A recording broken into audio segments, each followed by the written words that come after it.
With regards to automatic transmission, apat lang naman yung gagamitin talaga natin dyan. Yung park, reverse, neutral, and drive. And ang pinaka-rules lang naman dito, no, each time na maglilipat-lipat kayo ng gear, dapat naka-full stop ang inyong sasakyan. Although there's an exemption sa neutral, pwede nyong ilagay sa neutral kahit umaabante or umaatras ang sasakyan. Pero hindi ideal na from neutral ilalagay mo sa reverse or drive while moving yung sasakyan. Okay? So halimbawa, kayo ay nasa park.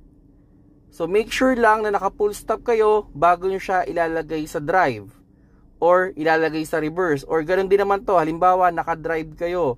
Make sure lang na naka full stop kayo bago nyo ilagay sa reverse o ganoon din sa reverse bago nyo ilagay sa drive. Kasi pag umaabante pa yung sasakyan ninyo, naka-drive kayo, bigla nyong pinasok yung reverse, there's a tendency na gumaralgal lang inyong transmission. At ganoon din naman yung reverse. Kung umaatras pa kayo, bigla nyong pinasok yung drive, there's a tendency na gumaralgal ang sasakyan ninyo. At ganoon din naman, halimbawa naka-drive kayo, bigla nyong ipapasok yung park, while moving pa yung kotse, there's a tendency na masira yung inyong parking pole o ganoon din sa reverse. So, yun lang naman yung pinaka-rules dyan mga paps, no?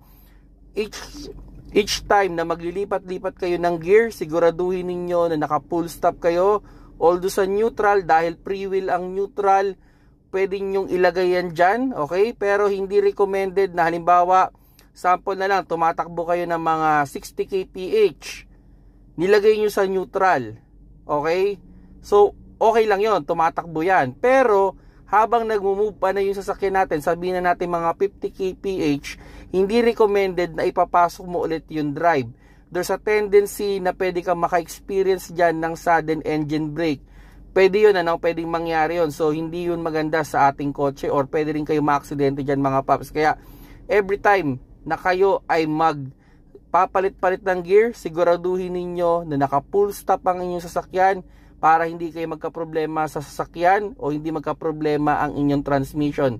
Remember mga paps, no? Once na nagsira na o nasira na yung ating transmission, hindi na yan reversible. Okay? Kumbaga, kung nabungi na yung gear niyan, nagagasgasa na dyan yung mga gear, sadly, hindi na yan mati-treatment. By pagkakataon na pwedeng hindi magtagal yung buhay ng inyong transmission.